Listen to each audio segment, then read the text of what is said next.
Hello everyone, कैसे हैं आप सब लोग। उत्तराखंड टॉपर्स के ऑफिशियली यूट्यूब चैनल में आपका स्वागत है। मैं आपका मित्र शैलेश। आज से इस चैनल पर आपको मेरे द्वारा संविधान कंटिन्यू पढ़ाया जाएगा और आज की जो ये वीडियो है, ये वीडियो केवल एक इंट्रोडक्शन के लिए बनाई गई है। संविधान एवं संविधानवाद में अंतर क्या है, हमें इन दोनों शब्दों का अर्थ समझना है, इनका मीनिंग क्या है हमें ये जानना है, हमें इसके समझने की कोशिश करनी है।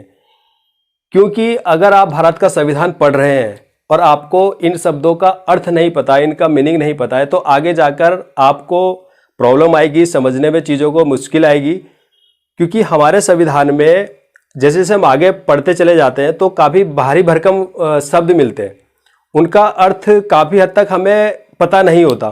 तो इसलिए हम चीज़ों को समझने में थोड़ी हमें प्रॉब्लम होती है, हम चीज़ों को ठीक ढंग से समझ नहीं पाते। जैसे कि अगर मैं बात करूं तो संविधान एक शब्द हो गया, संविधानवाद एक शब्द हो गया, लोकतंत्र, समाजवादी, पंथ निरपेक्ष, बंधुत्व, मंत्रिपरिषद, मंत्रिमंडल आदि आदि। तो ऐसे कई सारे शब्द हैं, इनका अर्थ अगर हमें पता है तो हमारे लिए भारत का संविधान पढ़ना आसान हो जाएगा। तो बात करते हैं संविधान की एवं संविधानवाद शब्द की। हम इसमें भारत का संविधान नहीं पढ़ रहे हैं, हम केवल संविधान शब्द का अर्थ समझने की कोशिश करेंगे। तो शुरू करते हैं। संविधान, what is the meaning of constitution. संविधान शब्द का अर्थ क्या है। देखिए, पर्टिकुलर रूप से इसकी कोई एक परिभाषा नहीं है। अगर मैं केवल एक शब्द में बात करूं तो संविधान का अर्थ होता है किसी व्यवस्था से, या हम बोल सकते हैं कि संविधान शब्द का अर्थ होता है व्यवस्था। और प्रत्येक समाज की अपनी एक व्यवस्था होती है, प्रत्येक समाज अपने लिए एक व्यवस्था बनाता है किसी खास उद्देश्य की पूर्ति के लिए। और व्यवस्था हमेशा जो बनाई जाती है वो विकासशील होती है, प्रगतिशील होती है। और हमारे संविधान सभा के निर्माताओं ने भी हमारे देश के लिए एक व्यवस्था बनाई है, और वो व्यवस्था कैसी बनाई है वो हम आगे जाके देखेंगे।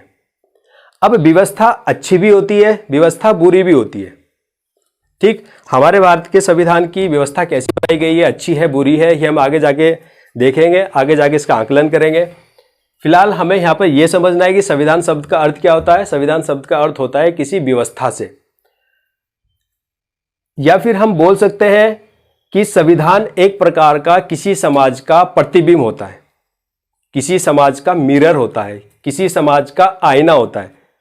और उस आईने में, उस प्रतिबिंब में हम उस समाज की आर्थिक स्थिति को देख सकते हैं, भौतिक स्थिति को देख सकते हैं, राजनीतिक स्थिति को देख सकते हैं, उस समाज के रीति रिवाज, धर्म, जाति, परंपराएं आदि आदि। हम उस समाज की सभी चीजों को हम उस प्रतिबिंब में देख सकते हैं। तो चूंकि प्रत्येक समाज में व्यवस्था पाई जाती है, इसलिए हम कह सकते हैं कि प्रत्येक समाज में संविधान पाया जाता है। प्रत्येक देश में एक व्यवस्था पाई जाती है, इसलिए कहा जा सकता है कि प्रत्येक देश में संविधान पाया जाता है। प्रत्येक व्यक्ति का अपना एक रूटीन होता है, प्रत्येक व्यक्ति की अपनी एक व्यवस्था होती है। तो हम ये कह सकते हैं कि प्रत्येक व्यक्ति का अपना भी एक संविधान होता है। परंतु संविधानवाद, हमने बात करी अभी संविधान की, अब बात करते हैं संविधानवाद की। संविधान प्रत्येक देश में पाया जाता है क्योंकि प्रत्येक देश की अपनी एक व्यवस्था है। संविधान प्रत्येक समाज में पाया जाता है क्योंकि प्रत्येक समाज की अपनी एक व्यवस्था होती है। परंतु संविधानवाद प्रत्येक देश में नहीं पाया जाता। संविधानवाद प्रत्येक देश में नहीं पाया जाता। क्यों नहीं पाया जाता? क्योंकि संविधानवाद केवल उन्हीं देशों में पाया जाता है जिस देश में लोकतांत्रिक मूल्य हो, जिस देश में डेमोक्रेसी हो। अब डेमोक्रेसी का अर्थ क्या हुआ? तो डेमोक्रेसी का अर्थ क्या हुआ, इसके ऊपर भी एक वीडियो बनाई जाएगी। आप अभी फिलहाल यहां पर हम शॉर्ट में समझ लेते हैं कि लोकतंत्र या डेमोक्रेसी का अर्थ यह हुआ, या संविधानवाद उस देश में पाया जाता है जहां पर लोकतांत्रिक मूल्य होते हैं।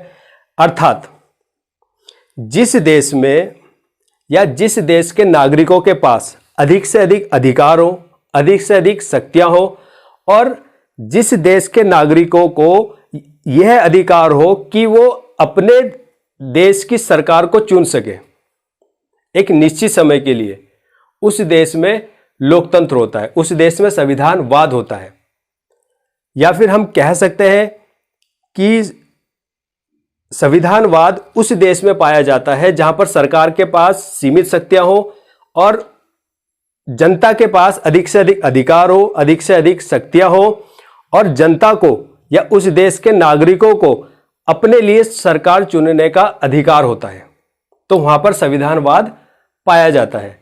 हमारे देश में लोकतंत्र है क्योंकि हमारे द्वारा सरकार को एक निश्चित समय के लिए चुना जाता है और हमारे पास इतनी शक्ति है कि हम सरकार के कार्यकाल से पहले भी सरकार को गिरा सकते हैं। ये शक्ति हमें हमारे संविधान ने दी है और इसलिए हम कह सकते हैं कि हमारे देश में संविधानवाद पाया जाता है। ब्रिटेन में संविधानवाद पाया जाता है क्योंकि वहां पर लोकतांत्रिक मूल्य है। अमेरिका में संविधानवाद पाया जाता है क्योंकि वहां पर भी लोकतांत्रिक मूल्य है। लेकिन चाइना में संविधानवाद नहीं पाया जाता क्योंकि वहां पर लोकतांत्रिक मूल्य नहीं है। रूस में संविधानवाद नहीं पाया जाता क्योंकि वहां पर लोकतांत्रिक मूल्य नहीं है। ऐसे और सारी कंट्रीज है जहां पर संविधानवाद नहीं पाया जाता, कहीं संविधानवाद पाया जाता है। तो संविधान प्रत्येक देश में पाया जाएगा, परंतु संविधानवाद उन्हीं देशों में पाया जाएगा जहां पर लोकतांत्रिक मूल्य होते हैं। लोकतांत्रिक मूल्य का आशय कि जहां पर जनता को अधिक से अधिक अधिकार हो और अपने लिए सरकार चुनने का अधिकार हो, तो वहां पर लोकतांत्रिक मूल्य होते हैं। तो उम्मीद करता हूं कि आज की वीडियो आपको ये समझ आई हो, और अगर आपको इस वीडियो से रिलेटेड कोई कंप्लेंट है या कोई क्वेरीज है या आप कोई अपना फीडबैक देना चाहते हैं तो आप डायरेक्ट मेरे व्हाट्सएप नंबर पे भी कांटेक्ट कर सकते हैं। मेरा मोबाइल नंबर है 9759925868। डिस्क्रिप्शन पे भी नीचे लिख दिया जाएगा। और उम्मीद करते हैं कि आपको ये वीडियो पसंद आई हो। धन्यवाद।